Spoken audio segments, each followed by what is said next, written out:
Boy, oh boy, oh boy, oh boy, welcome to the channel. It's your boy Jay, man. I got another video for you today, man. Jason Whitlock talks about why he stayed away from Joy Taylor.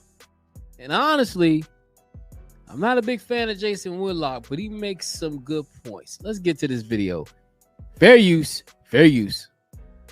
And I don't say this to be hypercritical of Joy Taylor. I don't have harsh opinions of Joy Taylor. She's not someone that I didn't get along with. I basically, for the most part, just kept my distance from Joy Taylor. And I kept my distance, not because I didn't like her, it's just because I knew myself. I know myself. I know what I'm capable of. And that big rack of hers that she showed off constantly, it's just, and that peanut butter skin with that big rack, like, Jay, keep your distance. That's going to get you into trouble. And so that's what I did. I kept my distance. Because when you put some woman in a job, talking sports with a bunch of men, it's a job she's not qualified for. She's talking sports with professional athletes, people that did it at the highest level. She's talking sports with me or Colin Cowherd or other people that have really studied sports at a super high level. What does she have to offer other than her sex appeal? And so should we be surprised that she leaned into that? I was telling people this a long time ago. I was like, yo, when I first saw Joy Taylor, I was like, damn, shawty fine as hell. And then you think about it, how does she land these jobs? You know what I'm saying? I'm not saying all women do this, but yo, shawty, first of all, shawty's gorgeous. I mean, is she one of the most educated women on sports talking? No. But at the end of the day, you kind of see why Jason Whitlock kind of kept his distance, because some women tend to use their sex appeal to get what they want. And when women do that, it tends to, it makes you think why, you know what I'm saying? How she get so high so fast? Let's continue. No, they put her in that position where it's the only thing she had to offer. And so she offered it up and got what she wanted. Let's think this through.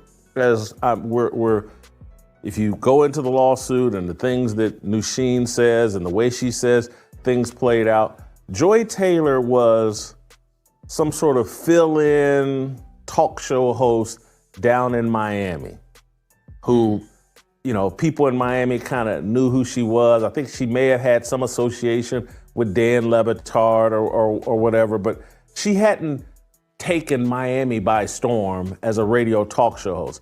She was a little extra attractive girl.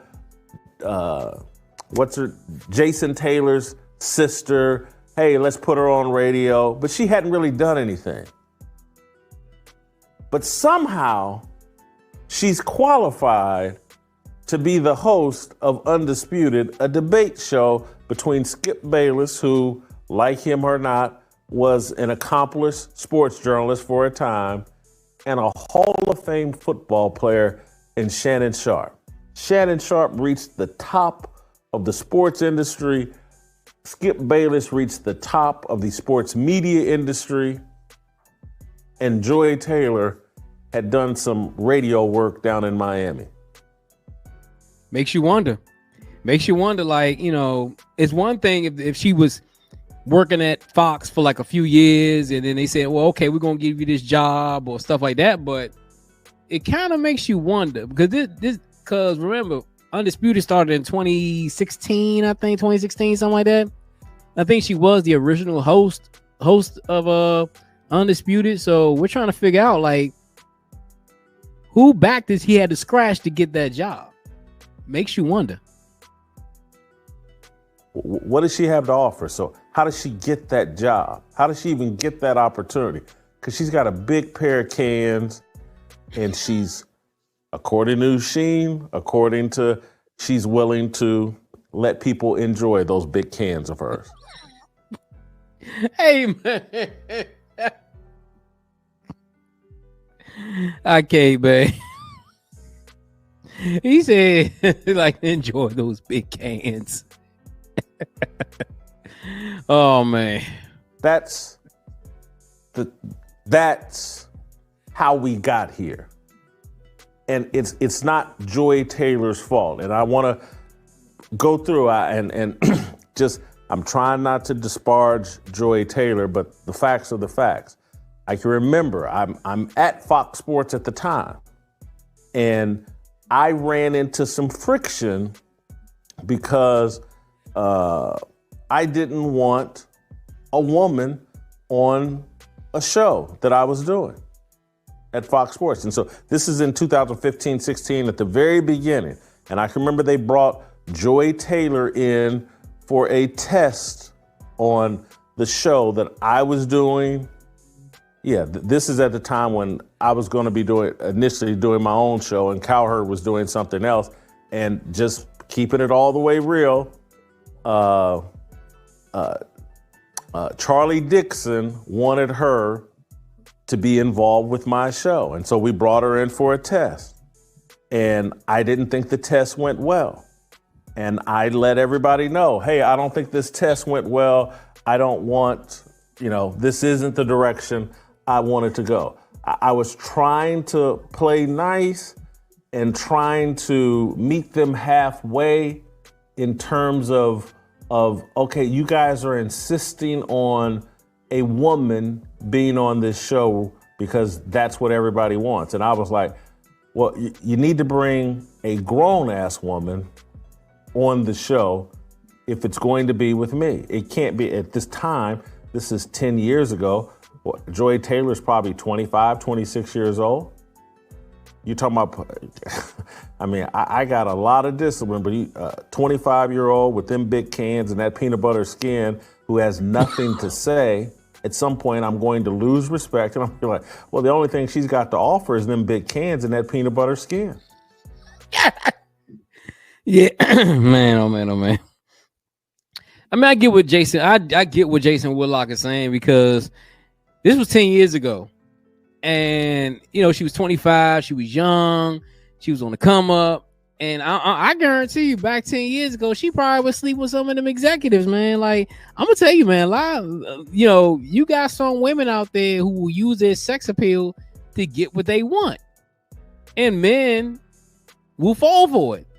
This is why women will, they're not going to sleep with the help. They're going to sleep with the boss, because the boss controls the company. They're not going to sleep with the help. They're going to sleep with the boss. Joy Taylor is alleged that she slept with guys who are higher, who could control where she goes. And it's something that we have to look at. And Jason Whitlock is saying, yo, I'm not trying to be involved in this situation, because at the end of the day, I'm not gonna have respect for her.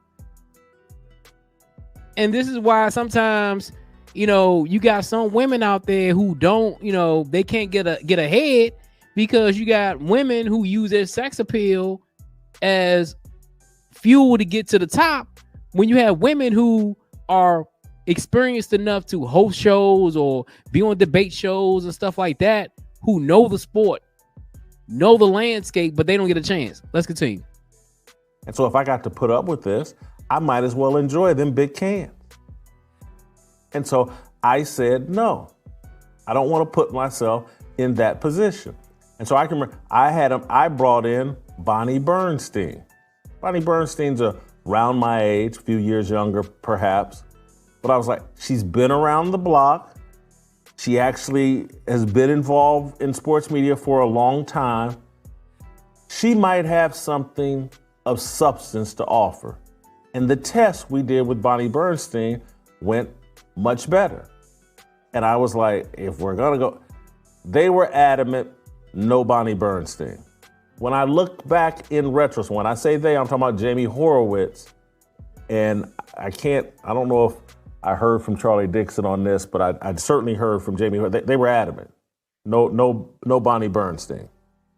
And when I look back in retrospect, I'm not trying to disparage anybody. I'm just keeping it real. This show is called Fearless. I got to tell you the truth so you can understand these things. When I look back in retrospect, they were like, Bonnie Bernstein, she was 20 years ago. You know, we've had our way with Bonnie Bernstein. We want something fresh and new. Mm-hmm. And so Bonnie Bernstein, a woman that's pushing 45, 50 at that time, no value, no interest. No one's sexually attracted enough to Bonnie Bernstein at that time to give her the job. And see, this is what people need to realize, man. And I'm gonna keep, I say I keep it a buck, but honestly, when you look at these sports shows, if you look at a lot of these sports shows, the women who hosting the shows, they look a certain way. You know what I'm saying? You got the Molly Kerms, you got the Joy Taylors of the world. You got these women, and a lot, because with women, the moderators, those are the ones that keep people's attention. So if you got Joy Taylor on the screen, you're gonna look because it's Joy Taylor. You like, okay, Joy Taylor, she fine. I'm gonna look at it because of Joy Taylor. I'm gonna look at it because of Molly. And the thing is women who are older, they may have more knowledge of the sport, but they know men. ESPN, Fox, the majority of the people who watch ESPN, Fox, sports networks are men. So what do men like? They like young women. So you bring in a Joy Taylor, you bring in a Molly Kerm, you bring in a Carrie Champion, you bring in these women who are young and fine and all this, and men gonna watch. The executives know that, but guys like Jason Whitlock, they old school. They want to keep it the same. They want to keep it the same way. But I understand why Jason Whitlock is doing that, because he knows that dudes can't control themselves. They can't control themselves at all. So I understand where Jason Whitlock is coming from. We didn't do that. I kept holding firm. Next thing you know, me and Cowherd are doing the show together, and Jason McIntyre is going to be our sidekick. And that was a better landing for me than doing the show with a woman. I need, put me in a guy environment, guys talking. That's natural. That's what I thought had the most value. Down the road at Fox Sports, Christine Leahy, when Cowherd left the show, Christine Leahy wanted to replace Colin Cowherd.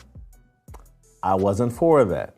I considered it because I like Christine Leahy, and what I wanted in that next position, replacing Cowherd, was someone that was in a much more junior position to me than Colin Cowherd.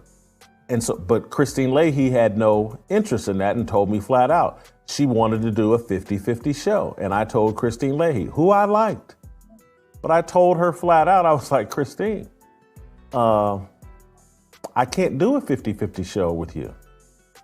You don't know 50% of what I know. You don't know 20% of what I know. You're a child, an attractive one, but you're just a child. And so I can't do a show that's 50-50 with you.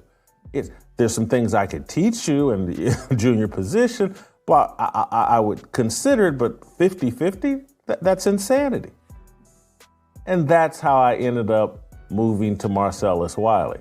I could do, in my view, this is just me keeping it real, I could do a 55-45 show with Marcellus Wiley. Guy, played sports at the highest level, very good personality, experience.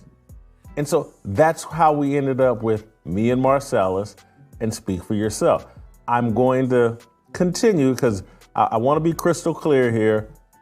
I like Charlie Dixon, the executive that allegedly was sleeping with Joy Taylor, and that's how she got her position, according to Sheen in this lawsuit. Just in the interest of transparency and just me keeping it real, when I was at Fox Sports, I don't know if this is factual, but I know what everybody thought. Everybody, these stories that Nusheen's talking about in this lawsuit, they were widespread and prevalent in 2016. Everybody across Fox Sports thought and gossiped about Joy Taylor and Charlie Dixon. Again, I heard the same talk as everyone else. My name was Bennett. I wasn't in it. But I do know that the women, and I'm going to leave a name out of this. I'm going to leave names out of this. But what's alleged in this lawsuit about Joy Taylor and her sleeping with Charlie Dixon and her telling Nusheen and others that she will control Charlie Dixon and that she will say that he sexually harassed her if he ever gets out of line, that was a common play. That was a common tactic by... Yeah, that's a common tactic, because the thing is, when the woman is in the power position, because now you got to think about it. Joy Taylor slept with this executive, and once she got what she wanted, she don't need the executive no more. Once Joy Taylor got to a certain position, once women get to a certain position in the company and they don't need you anymore, all she gonna do is go to HR and say, "Oh, you've been harassing me. You've been doing this. You've been doing that." They got what they want out of you. It's like, you know what I'm saying? Like she sucked the blood out of them, got everything she wanted out of them, and now I don't need you no more. That's how women do. That's how some women do. Women will use you as long as they can. As long as they can use you, as long as they can make sure they can get what they want out of you, they're going to use you. And once they can't use you no more, or once you're no value to them no more, they'll throw you to the side. They throw you right to the side. By women in sports media. What Joy Taylor was, she's more transparent in talking about it than perhaps she should have been, but that was a very common practice. I had a very attractive, big-breasted woman that wanted to work at Fox Sports and another one, I'm not talking about Christine, but another one that wanted to be on Speak for Yourself. And she would ask me out to dinner about once a month and just let me know that in subtle and not so subtle ways, hey, you put me on Speak for Yourself, and these jugs and me could be your little plaything. And I value my independence. I value my ability to say what I think. I didn't want to give anybody leverage over me. And I've told you guys previous stories about executives asking me, hey, who on the network would you most like to sleep with? And my thoughts always were, particularly at that time out in Los Angeles, when I was out there from 2010 to 2020, I'm just like, I'm on TV, I make enough money, and there's enough women out here just giving it away. Attractive women just giving it away. I don't need to be doing anything here on the job that could potentially undermine me. I didn't want to be. Yeah.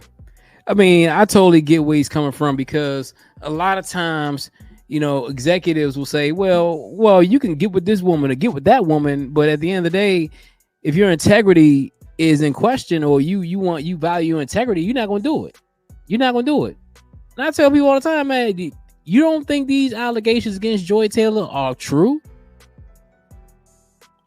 You got guys like Stephen A. and all them defending her. I'm like, Slim, come on, man. Come on. The whole, it made me starting to realize, is the Skip Bayless thing true? We don't know. You know what I'm saying? Innocent until proven guilty. But honestly, man, this whole Joy Taylor thing, man, I don't know, man. I don't know.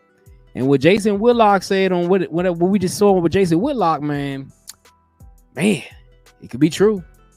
It's your boy Jay here with another video. Make sure you hit the like button. Make sure you hit the subscribe button. On my road to 1,000 subscribers, let's get the conversation started. Do you think Jason Whitlock was right and what he said about Joy Taylor? Let me know in the comments below. Also, got another video for your viewing pleasure. Until next time, folks, I'm out.